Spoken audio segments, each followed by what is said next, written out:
కలియుగ దైవం శ్రీ వెంకటేశ్వర స్వామి రెండు చేతులు ఎత్తి మొక్కి గోవిందా గోవింద అంటే చాలట.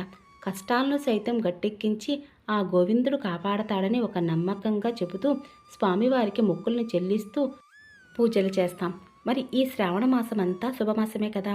ఈ శ్రావణ మాసంలో అన్ని శుభకార్యాలే జరుగుతూ ఉంటాయి. చంద్రుడు శ్రవణ నక్షత్రంలో సంచరించడం వలన ఈ మాసానికి శ్రావణ మాసం అనే పేరు వచ్చింది. శ్రవణ నక్షత్రం స్వామివారి నక్షత్రం కాబట్టి అమ్మవారితో పాటుగా స్వామివారిని పూజించడము ఈ మాసంలో చాలా ప్రత్యేకాన్ని సంతరించుకుంది. ఎక్కడైతే స్వామివారిని పూజిస్తూ ఉంటామో అక్కడ అమ్మవారు స్థిరనివాసం ఏర్పరచుకుని ఉంటారు. కాబట్టి స్వామివారిని ఈ శ్రావణ శనివారం వేళ చాలా విశేషంగా తులసి దళాలతోటి అలంకరణ చేస్తూ తులసి దళాలతో అష్టోత్తరాన్ని చదువుతూ గోవిందనామాలతో స్వామిని ఈ శ్రావణ శనివారం వేళ పూజించండి. అందరికీ నమస్కారం అండి. అందరూ ఎలా ఉన్నారు? బాగున్నారా? నేను బాగున్నాను. మీరు ఇంకా బాగుండాలని మనస్ఫూర్తిగా కోరుకుంటున్నాను. 2024 సంవత్సరంలో శ్రావణ మాసంలో ఎన్ని శ్రావణ శనివారాలు వచ్చాయి, ఏ ఏ తేదీల్లో వచ్చాయి, ఈ శ్రావణ శనివారాలకు కూడా చాలా విశిష్టత ఉందండి. వాటి యొక్క విశిష్టత తెలుసుకుంటూ పూజ ఎలా చేయాలనే విషయాన్ని మనందరం కూడా తెలుసుకునే ప్రయత్నం చేద్దాం. స్వామివారికి పసుపు రంగు అంటే చాలా ఇష్టమండి. అలాగే తులసి ఒత్తులతో దీపారాధన అన్నా ఇష్టమే. పసుపు రంగు స్వామివారి యొక్క మాలను వేసుకునేటప్పుడు కూడా ధరిస్తూ ఉంటారు కదా. అందుకని ఈ రోజున పసుపు ఒత్తులతో కానీ లేదా తులసి ఒత్తులతో కానీ దీపారాధన చేయడానికి ప్రయత్నించండి. 2024 సంవత్సరంలో మొదటి శ్రావణ శనివారం ఆగస్టు 10వ తారీఖు నాడు వస్తోంది. అలాగే రెండవ శ్రావణ శనివారం ఆగస్టు 17వ తారీఖు. ఈ 17వ తారీఖుతో వస్తున్నటువంటి శ్రావణ శనివారము శని త్రయోదశితో కలిసి వస్తోంది. అలాగే మూడవ శ్రావణ శనివారం ఆగస్టు 24వ తారీఖు. నాలుగవ శ్రావణ శనివారం ఆగస్టు 31వ తారీఖు. ఈ 31వ తారీఖుతో వస్తున్నటువంటి శ్రావణ శనివారం 4వ వారం అండి. ఈ ఆఖరి వారం కూడా శని త్రయోదశి కలిసి వస్తోంది. వారి జీవితంలో జాతక చక్రాల ప్రకారంగా వారి జీవితంలో వేధిస్తున్నటువంటి ఏలినాటి శని, అష్టమ శని, అర్ధాష్టమ శని, శని బాధలతో ఇబ్బంది పడుతున్న వారందరూ కూడా ఇలా శని త్రయోదశి శనివారం కలిసి వచ్చిన వేళ శని బాధలు తొలగించుకోవడం కోసం శ్రావణ శనివారం వేళ వెంకటేశ్వర స్వామిని పూజించటం, అలాగే నవగ్రహాలకు ప్రదక్షిణలు చేయడం లాంటివి చేస్తూ ఉండడం వలన జాతకంతో వేధిస్తున్నటువంటి శని బాధలు అన్నీ కూడా తగ్గుముఖం పట్టి కొంత ఉపశమనం అనేది కలుగుతుంది. మనం ఏ పూజా వ్రతాలు చేస్తున్నా కూడా ఇంటిని శుచి శుభ్రతతో ఉంచుతాం. అలాగే ఇల్లంతా కూడా ఒకసారి ధూపం వేయటం వలన ఇల్లంతా కూడా మంచి పరిమళాలు వెదజల్లుతూ ఉంటుందండి. ఎక్కడ సువాసనలు వెదజల్లుతూ ఉంటాయో అక్కడ దేవతామూర్తులు నివాసం ఉంటారని చెప్తూ ఉంటారు. కాబట్టి మీరందరూ కూడా ఇల్లంతా శుచి శుభ్రతతో చక్కగా ఉంచుకున్న తర్వాత ఒకసారి అయితే ఇల్లంతా ధూపం వేయండి. అందుకు గాను ఈ ధూప్ స్టిక్స్ అయితే చాలా బాగా ఉపయోగపడుతున్నాయి. మీ దగ్గర స్వామి అమ్మవారి విగ్రహాలు ఉన్నట్లయితే పూజలో పెట్టుకోండి. ఈ రోజున ఆ స్వామి అమ్మవార్లకి మంగళకరమైన జలంతో లేదా పంచామృతాలతో అయినా సరే అభిషేకాన్ని చేయవచ్చు. ఇంకా పూజలో శంకుచక్ర దీపాలను వెలిగించటం, అలాగే స్వామివారికి పూజ చేసేటప్పుడు మీరు ఈ పూజను దేవుని మందిరంలో అయినా పూజ చేయవచ్చు, లేదా సపరేట్గా పీఠాన్ని పెట్టి పూజ చేయవచ్చండి. అలాగే సపరేట్గా పూజాపీఠాన్ని కనుక మీరు పెట్టినట్లయితే ఆ పీట పైన శంకుచక్ర నామాలను వేసి స్వామివారి పట్టాన్ని పెట్టి పూజ అయితే చేయవలసి ఉంటుంది. అలాగే మీ దగ్గర జవ్వాది పౌడర్ ఉన్నా లేదా జవ్వాది అత్తర ఉన్నా సరే పూజలో కొద్దిగా చల్లడానికి ప్రయత్నించండి. లేదా ఈ మధ్యన మనకి జవ్వాది ఆయిల్ కూడా వస్తుందండి. కొంచెం మీరు దీపారాధన చేసేటటువంటి దీపపు కుందుల్లో ఆ కొద్దిగా జవ్వాది ఆయిల్ అయినా వేసినట్లయితే మంచి సువాసన అయితే మీరు పూజ చేసే స్థలంలో వస్తూ ఉంటుంది. మనం ముందుగా వినాయకునికి అయితే పూజ చేయవలసి ఉంటుందండి. పువ్వులతో అలంకరణ, పసుపు కుంకుమ అలాగే అక్షంతలతో అష్టోత్తరము, ఆ తర్వాత దీపం ధూపం చూపించి ఏదైనా పండైనా సరే నైవేద్యంగా పెట్టాలి. ఈ రోజున విశేషంగా స్వామివారికి ఎంతో ఇష్టమైన పర్వదినం అండి. కాబట్టి ఈ రోజున స్వామి అమ్మవార్లకు అభిషేకం అయితే చేయవలసి ఉంటుంది. అందుకు కానీ ఇక్కడ మంగళకరమైన జలాన్ని అయితే నేను ఇక్కడ తయారు చేస్తున్నానండి. కొద్దిగా నీళ్ళల్లో గంగా జలము, పసుపు, జవ్వాది పౌడరు, ఇంకా మీరు జవ్వాది పౌడర్తో పాటుగా జవ్వాది ఆయిల్, ఒకవేళ ఇవేమీ లేకపోయినా సరే పచ్చకర్పూరమైన సరే నీళ్ళల్లో వేసి ఆ నీళ్లతో స్వామి అమ్మవార్లకు అభిషేకం అయితే చేస్తే మంచి సువాసన వస్తూ ఉంటుందండి. వీటన్నిటితో పాటుగా ఒక తులసి దళమైనా సరే ఆ నీళ్ళలో వేసి అభిషేకం చేసినా చాలు. ఇలా అభిషేకానంతరం స్వామివారికి అరగజ, పునుగు, గోరోజనం ఇలాంటివి ఏమన్నా ఉంటే సరే స్వామివారి యొక్క విగ్రహానికి లేదా పటానికైనా సరే తాకిస్తే స్వామివారు ఉప్పొంగిపోతారండి. శ్రావణ మాసంలో శ్రావణ శుక్రవారాలు చాలా ప్రత్యేకమైనవి. కాబట్టి ఈ శ్రావణ శుక్రవారాల్లో అమ్మవారిని పూజించిన ఆ తర్వాత వచ్చే శనివారం వేళ అయ్యవారిని పూజించినా కూడా ఇద్దరికీ ఇష్టమేనండి.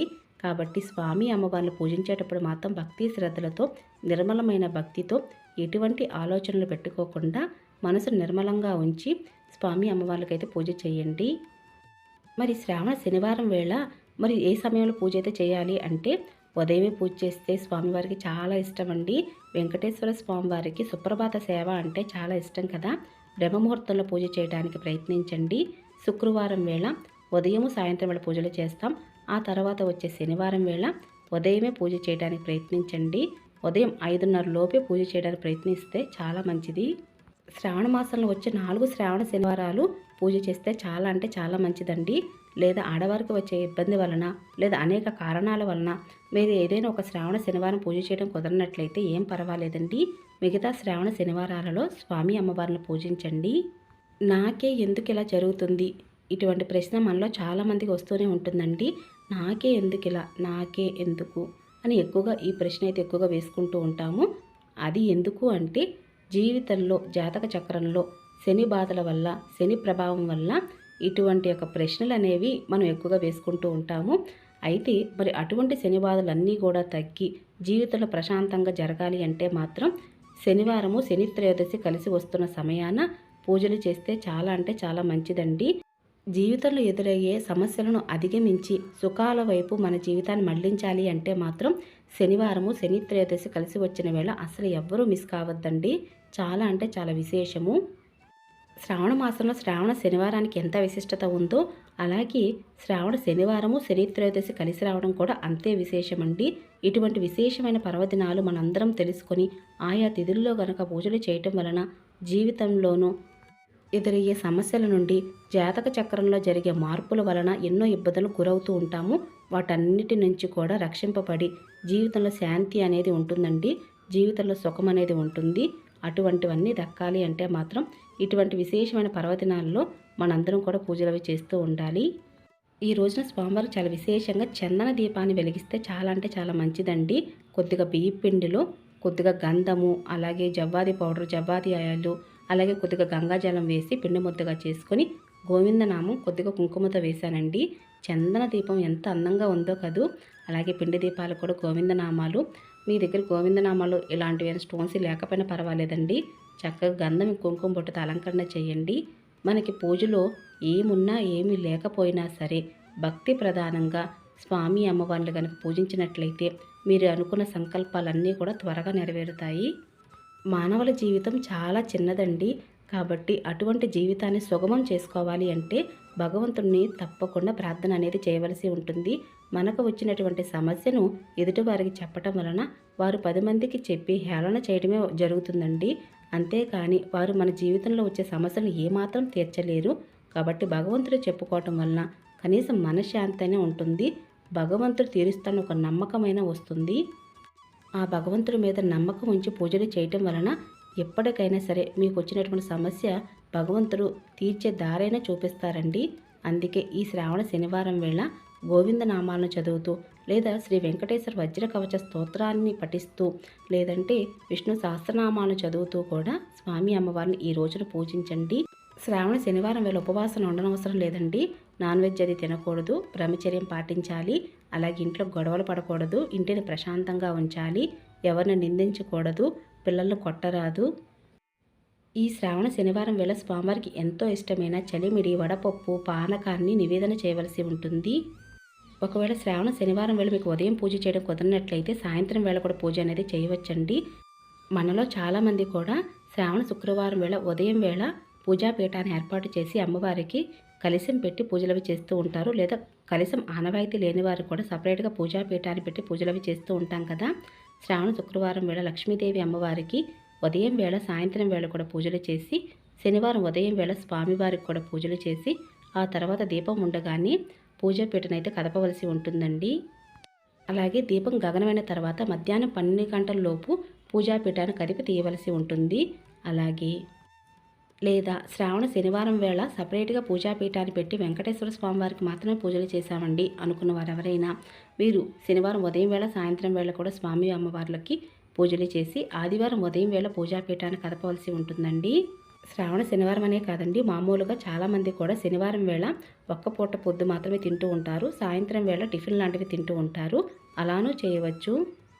మీలో ఒక్కరికైనా సరే ఈ పూజా విధానం నచ్చినట్లయితే తప్పకుండా ఈ పూజా విధానాన్ని 10 మందికి షేర్ చేయడం ద్వారా వారందరూ కూడా శ్రావణ శనివారం వేళ పూజ ఎలా చేయాలి, అలాగే ఈ శ్రావణ మాసంలో వచ్చే శని త్రయోదశి పూజా విధానం గురించి కూడా తెలుసుకునే ప్రయత్నం చేయవచ్చండి. కాబట్టి ఇటువంటి పుణ్యకార్యాన్ని మీలో ఎవరైనా సరే మీరు తెలుసుకోవడమే కాదు, పూజా విధానం 10 మందికి తెలిపే విషయాన్ని కూడా మీరు పంచవచ్చు. ఇక ఇదేనండి ఈరోజు పూజా విధానం. మీ అందరికీ నచ్చింది, యూస్ఫుల్ అవుతుంది అనుకుంటున్నాను. ఇంకా మీకు ఏమైనా పూజా సందేహాలు ఉన్నట్లయితే కింద కామెంట్ సెక్షన్లో అడగండి, తప్పకుండా సమాధానం చెప్తాను. మరొక మంచి పూజా విధానంతో మళ్ళీ కలుసుకుంటానండి. ఇక అప్పటి వరకు నమస్కారం అండి.